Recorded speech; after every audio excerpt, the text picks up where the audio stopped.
Bien, ¿qué tal este primero eco? Creo que el otro día les dije que le iba a hacer este video justamente porque se habían quedado un poco atrasados porque tuvieron una prueba el otro día, el día miércoles, así que les quiero hacer este video a modo de resumen, por lo menos de conocer las principales cosas que debimos haber visto el miércoles en clase, ¿ya? De manera que necesito que vean este video primero y luego nos integremos a la clase del próximo miércoles 23, ¿ya? Voy a tratar de ser súper breve y claro con las ideas más importantes que analizamos en la clase con el resto del primero Politécnico, ¿ya? De manera que no se atrasen ya para efectos de la prueba. Y por eso mismo, por esta misma razón, ¿cierto? Es que le estoy grabando este video, ¿cierto? Así que, bueno, lo primero es que necesito que abran la presentación número 4, que es la de oceanografía. En ella estábamos viendo los tres movimientos del mar, ¿cierto? Lo que era ola, marea y corriente. Entonces lo que vamos a ver ahora es terminar con esta presentación y dirigirnos a la presentación número 5, que corresponde a Espacios Marítimos de Chile. Hasta ahí realizamos una pequeña introducción porque, bueno, ahí les voy a contar, hay dos grandes temáticas, ¿ya? Pero por lo menos vamos a cerrar en una que es súper importante y que incluso la podemos ver la próxima clase porque vamos a andar bien en el tiempo, si es que nos colocan, obviamente, alguna otra prueba, ¿ya? Bueno, en la diapositiva 32 ustedes se van a dar cuenta que ahí está la corriente de Humboldt, que es la corriente que vaya a nuestras costas, ¿cierto?, en Chile, ¿ya? Y que tiene una dirección de sur a norte, y es la que permite, obviamente, una navegación mucho más tranquila de sur a norte, pero lo que es la navegación de norte a sur es mucho más complicado porque se va en contra de la corriente. Acuérdense que la corriente de Humboldt avanza a 28 kilómetros diarios, ¿ya? Así que tiene fuerza, claro que tiene fuerza. Y por cierto, cualquier cosa o cualquier elemento que esté en el mar, ¿cierto? Y siempre va a aparecer hacia el norte, siempre. En la diapositiva 33, ¿cierto? De esta presentación número 4, ¿cierto? Bueno, dice que tiene una dirección de sur a norte, que fue descubierta por Alexander von Humboldt, ¿cierto? Un naturalista, un científico alemán en el año 1800, ¿cierto? Inicios del siglo XIX, ¿ya? Específicamente en Perú, ¿ya? Ustedes tienen que entender que esta corriente, ¿cierto?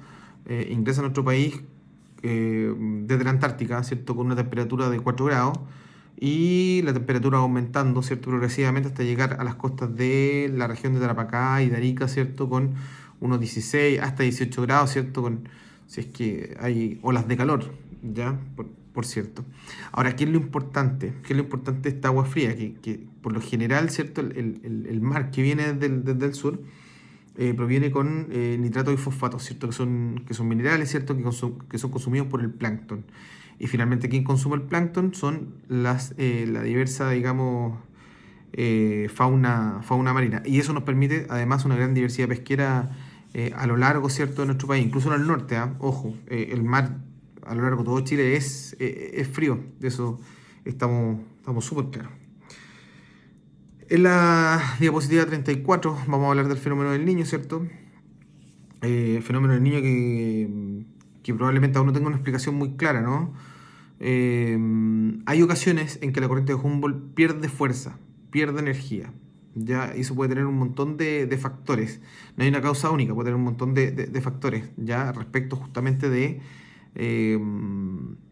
este giro antártico, ¿no?, que existe y que en el fondo eleva, ¿cierto?, con fuerza a las grandes masas de agua. Por eso que el mar siempre está en constante cambio, ¿ya? Entonces esta corriente, ¿cierto?, como pierde fuerza, entra a una contracorriente, ¿cierto?, que es la contracorriente peruana, que es cálida, y entra a nuestro país, produciendo consecuencias tanto positivas como negativas, ¿ya? ¿Qué pasa si nuestro mar de Chile, ¿cierto?, se vuelve más cálido? Bueno, eso tiene como consecuencia positiva la aparición de lluvias, ¿ya? Lluvias que hoy por hoy, ¿cierto?, se necesitan, que son escasas, que estamos en un periodo de sequía.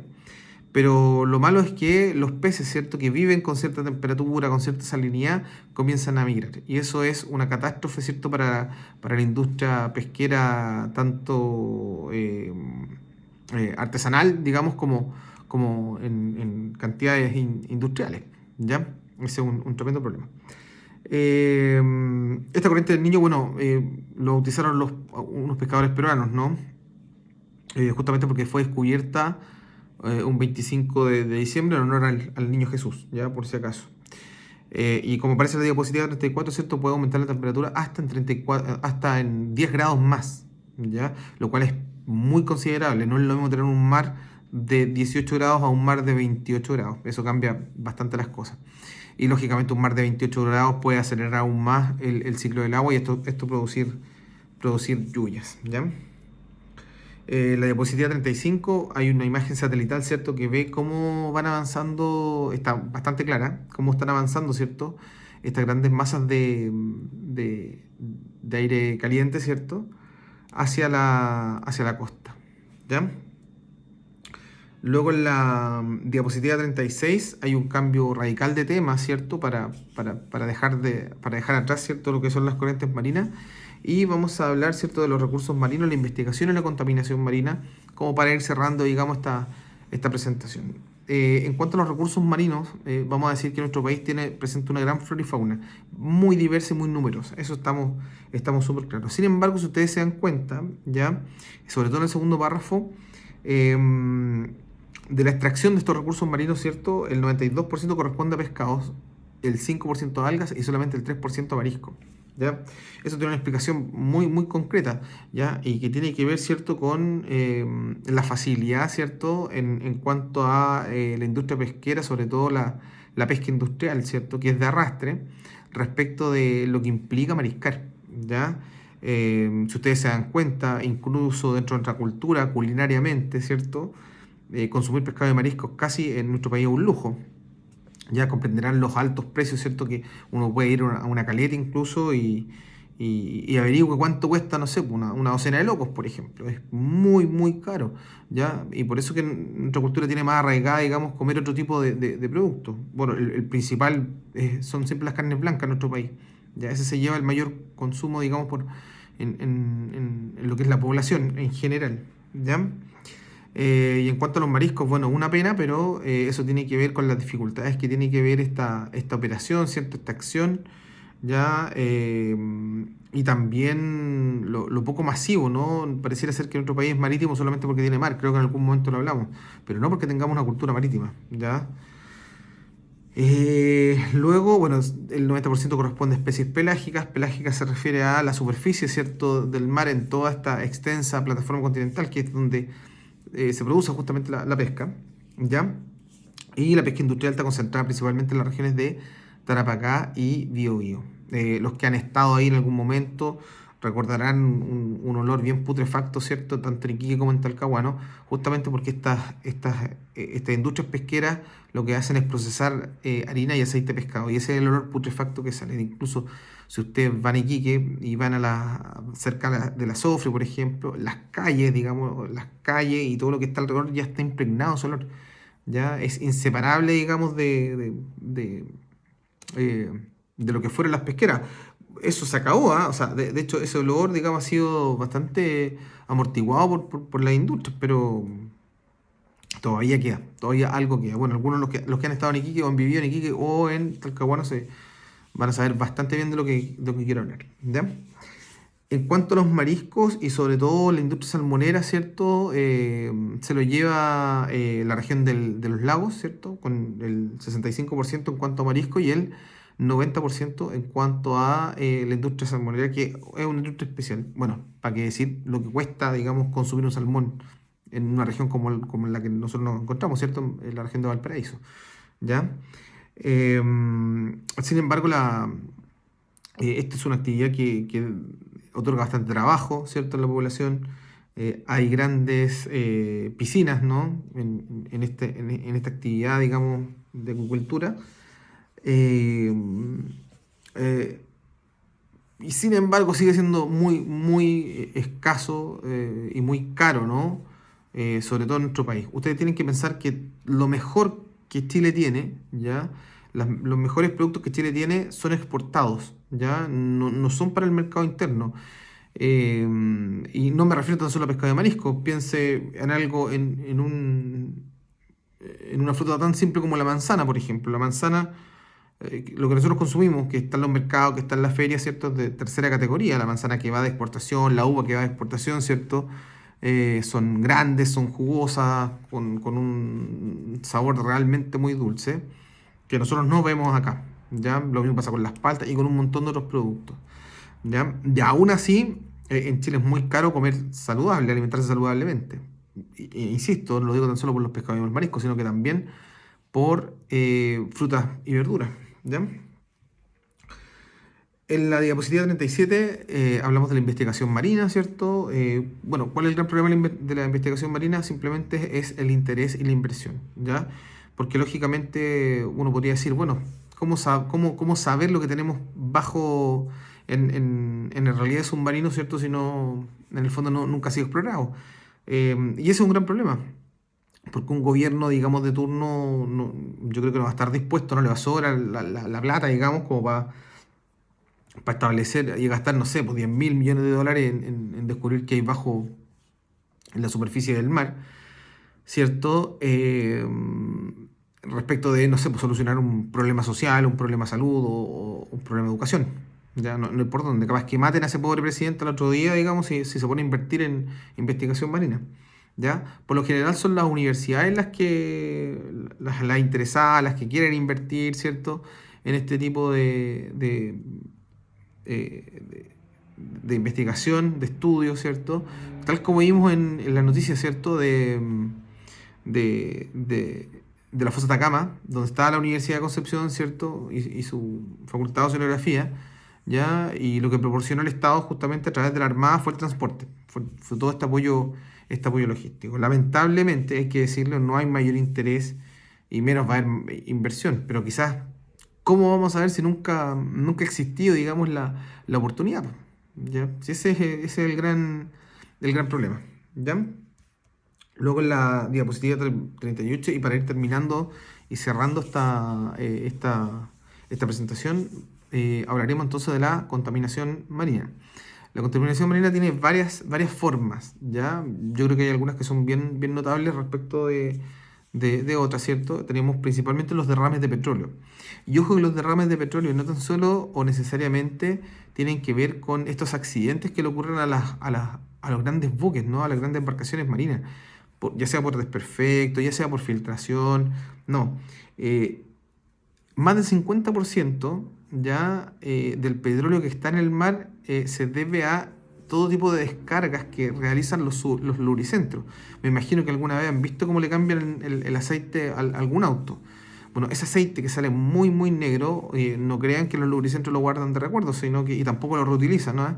Ojo, todo eso va a parar al mar. Entonces, más del 50%, ¿cierto?, de ese petróleo representa a todas estas descargas que hacen, digamos, este tipo de empresas automotrices, ¿cierto?, que depositan toda esa cantidad. Ustedes ni se imaginan la cantidad de aceite quemado, digamos, que ingresa al mar, ¿ya? Y eso es absolutamente destructivo, muy destructivo, ¿ya?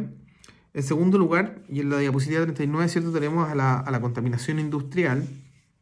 Contaminación industrial que en Chile, bueno, lo tenemos principalmente de la industria minera en el norte, lo que es el norte grande y el norte chico, ¿ya? ¿Y por qué razón? Porque ustedes comprenderán que una empresa minera consume en un día lo que consume en un mes dos comunas medianas en nuestro país, ¿ya? O sea, imagínense la cantidad de agua y encima agua muy caliente, ¿cierto?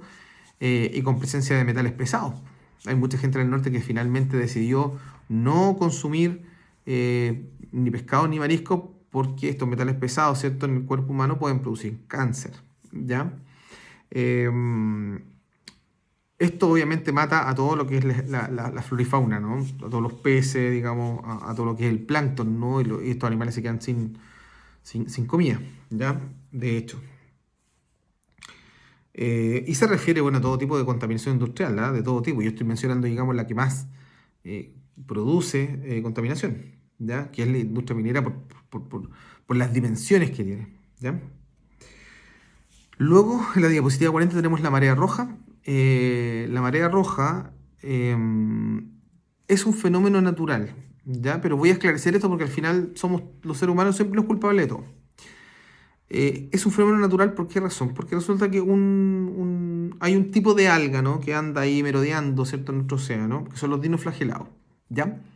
Los dinoflagelados lo que tienen de especial es que ellos en condiciones adversas, ¿no? En condiciones adversas por salinidad, por temperatura, por químicos, ¿cierto? Reaccionan, se defienden. ¿Y cómo se defienden estos dinoflagelados? Eliminan una toxina, ¿ya? Un veneno de color rojo, como para mantenerse, digamos, seguro en este ambiente. Y esa toxina es de color rojizo, por eso que el mar se vuelve rojizo, ¿ya? Y si el mar se vuelve rojizo, en todo ese sector, ¿cierto? Donde hay peces, donde hay marisco, bueno, obviamente los peces, los mariscos consumen, digamos, esta toxina, ¿ya? Y si llega a ser consumido por el ser humano, bueno, el ser humano podría eventualmente morir, porque esto es un veneno para el ser humano. Entonces, por eso que cuando hay marea roja, en definitiva, está prohibida la pesca y sobre todo el consumo de peces y mariscos. Ahora, si ustedes me preguntan eh, qué porcentaje es de que sea efectivamente natural y no, bueno, sobre el 90% es producido por los seres humanos, por la contaminación, por estos cambios de temperatura, por los residuos de la industria, etcétera. ¿Ya? Incluso hace un par de años atrás en Chiloé hubo una gran marea roja, ¿ya? Y que generó, bueno, varias semanas, ¿no? Sin pesca para los pescadores artesanales, sobre todo. Y después esta marea roja migró, digamos, hasta Valdivia, incluso yo. ¿Ya? Y según las malas lenguas dicen que fue por- por- porque, eh, bueno, esto es lo que dicen las malas lenguas, ¿no? Hay una competencia muy fuerte en cuanto a la producción de salmón con los noruegos y por ahí algunos noruegos habrían arrojado al mar un virus que mató finalmente a varias empresas en nuestro país. Y estos virus justamente pudieron haber producido esta marea roja, ¿ya? Todo coincidió, ¿ya? No es que yo quiera ponerme medio salfate, pero como que todo coincidió, ¿no? Con la presencia de este virus en los salmones y la marea roja, ¿ya? Pero por lo general todo es producido por las personas, ¿no? Hay que decirlo, eso está claro. ¿Ya? Y la última diapositiva, por lo menos de esta presentación, habla justamente de los desechos en la orilla del mar. Cuando hablábamos de cultura marítima, justamente hablábamos de que en lo efectivo es un asco de repente dar un paseo por una costanera con rocas, porque uno encuentra entre medio de las rocas botellas, pañales, un montón de residuos asquerosos. ¿Ya? Y eso tiene que ver justamente con la cultura que nosotros tenemos, ¿ya? Si bien no es una contaminación masiva, es un triste espectáculo. ¿Tenemos cultura marítima? No. Somos un país marítimo solamente porque tenemos mar, ¿ya? Eso lo tenemos que cambiar. Eso tiene que ver con la educación. Y finalmente los plaguicidas y los pesticidas, que usted me dirá, profe, pero esto es del campo, esto nada que ver. Bueno, tiene mucho que ver porque, claro, o sea, plaguicidas y pesticidas han sido creados justamente para eh, eliminar, digamos, todo tipo de plagas, ¿no? En los cultivos agrícolas, ¿ya? Pero el agüita, ¿cierto? Bueno, esto se va hacia los regadíos, ¿ya? ¿Y dónde cree que habrá esos regadíos? Los ríos, y los ríos finalmente en el mar. ¿Se puede producir marea roja a partir de esto? Por supuesto que se puede producir. Ya, vamos a pasar rápidamente al PowerPoint número 5. Vamos a ver un par de cositas, ¿ya? Y lo otro se los enseño el miércoles, ¿ya? Los objetivos es principalmente tener esta dirección, ¿cierto? De definir y caracterizar los espacios marítimos correspondientes al mar de Chile, ¿ya? Y eso es lo que vamos a ver el miércoles en clases. Vamos a comenzar con eso y con la medición de la costa, ¿ya? Lo que vamos a ver en cuanto a contenido, esto ya en la diapositiva número 3 del Power número 5, tiene que ver justamente con los espacios marítimos del mar chileno. ¿Por qué les quería comentar esto? Porque para esta diapositiva vamos a hacer dos actividades. Vamos a hacer la clase el día miércoles y además hay una lectura que yo les voy a volver a dejar que les dejé, de hecho en el correo, lo envié en el correo anterior, ¿cierto? Que para que lo podamos analizar. ¿Ya? Y finalmente hacer la prueba tranquilamente el día miércoles 30. ¿Ya? Respecto de Chile, bueno, ya en la diapositiva número 4, ustedes saben muy bien, algunas cuestiones súper elementales, súper elementales, tienen que ver con que Chile es un país tricontinental, ¿cierto? Está en la América, en Antártica, ¿cierto? En Oceanía. Respecto a la superficie, ya en la diapositiva 6, hay un cuadro estadístico muy importante que está en la diapositiva 8, pero vamos a partir por el 6 primero.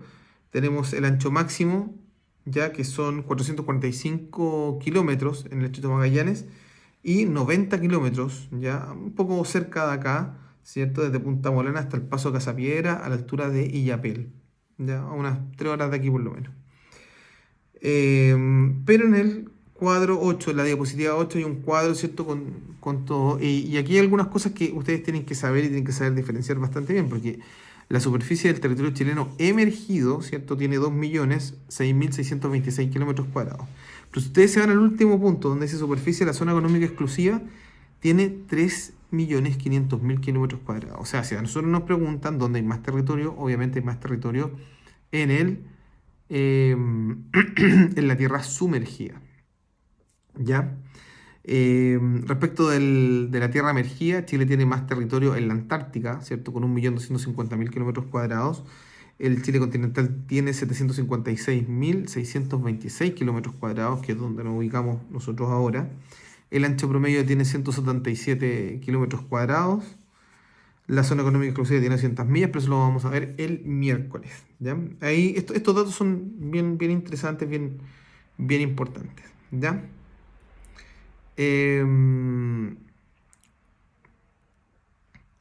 Respecto del mar de Chile, ya obviamente se mide desde la costa y eso es lo que yo les tengo muchas ganas de enseñarles, pero el próximo miércoles a ver si nos queda un espacio. Sin embargo, igual les voy a hablar, ya les voy a comentar, ¿cierto?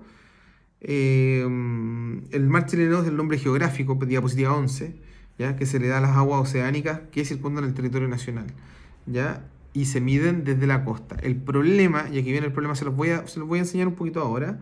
El problema es cómo se mide la costa, ¿ya? Si ustedes se van a la diapositiva 13 y 14, vamos a la 13 primero, ¿ya? Dice que existen dos tipos de líneas, una línea de base normal y una línea de base recta. Les quiero comentar brevemente para ir terminando esta clase, ¿ya? La línea de base normal, en el fondo se lo voy a explicar de la siguiente manera. Se delinea, ¿cierto?, en base a costas que no tengan mayores accidentes costeros, ¿ya? Que no esté fragmentada, que no esté rota la costa. Por ejemplo, en nuestro caso, donde hay líneas de base normal, hay líneas de base normal desde la línea de la Concordia, ¿cierto?, el límite con Perú, hasta el canal Chacao, ¿cierto? Porque ahí uno podría determinar, ¿cierto?, desde la línea de marea baja, las 200 millas hacia el océano. ¿Ya? Vuelvo a explicar, la línea de base normal delinea, ¿cierto?, lo que nos establece es el límite de la costa hacia las 200 millas en el caso chileno, ¿ya? Donde existe costa que no está fragmentada, donde no hay presencia de accidentes costeros, como en el extremo sur, por ejemplo. ¿Ya? El caso Valparaíso, el caso Talcahuano, el caso de Iquique, son todas líneas de base normal porque es muy fácil hacer cierto delinear desde la línea de baja mar hasta las 200 millas. Es muy fácil, digamos, calcular, digamos, desde dónde se cuenta la costa hacia el océano. Sin embargo, existe otro tipo de línea, que es la línea de base recta. ¿Ya? Número 2. Y la línea de base recta se refiere justamente a delinear en base a rectas, ¿cierto?, la costa, cuando existan costas, ¿cierto?, fragmentadas, muy accidentadas. En el caso nuestro, ¿cierto?, desde el canal Chacao hasta el canal Beagle. ¿Se entiende? ¿Y cuál es el triunfo en esto? ¿Cuál es la ganada de nuestro país? Muy simple, si ustedes se dan cuenta, y quiero que se vayan inmediatamente a la diapositiva 14, porque hasta ahí vamos a llegar y si hay alguna duda me pueden preguntar obviamente el miércoles. En la diapositiva 14 el dibujo está listo. Si ustedes se dan cuenta, desde el canal Chacao hay rectas hasta el sur, incluso del canal Beagle. ¿Cuál es el triunfo? Que se estableció que la isla que esté más adentrada, digamos, hacia el océano, desde ahí se cuenta la costa. ¿Ya? Está listo el dibujo. Si ustedes se dan cuenta en la 14, en la diapositiva 14 está delineado. Entonces, desde esa línea roja, donde dice líneas de base recta, se cuentan las 200 millas. Es decir, lo que esté en el Golfo de Penas, en el seno de Reloncaví, ¿cierto? Se considera como agua interior. Y esto es como si fuera tierra emergida, ¿ya? No se considera la línea de costa desde el continente, ¿ya? Sino que desde la última isla, ¿cierto? Que en el sector continental eh, se trace, ¿no? Esta línea, ¿ya? Por lo tanto, insisto, es un triunfo. Todo lo que es el estrecho Magallanes, ¿cierto? Se considera agua interior, por ejemplo, ¿ya? Y desde esa línea se consideran entonces las 200 millas hacia el océano, ¿ya? Espero haber sido claro con esta clase, y si no, me preguntan después me preguntan en clase el día miércoles, ¿ya? La idea es que el día miércoles podamos ver los espacios marítimos de Chile, puedan traer leída, digamos, la lectura, ¿ya? De las áreas de dominio, ¿ya? Y poder empezar a ver ya la última, y si es que vemos, digamos, algunos cositas, ¿cierto? De la diapositiva 6. Así que eso sería. Cualquier duda, consulta, bueno, hay consultoría mañana, y si no, me preguntan en la clase el día miércoles, no hay ningún problema. Así que estén bien, que tengan muy buena tarde y cuídense mucho. Que estén súper, súper bien.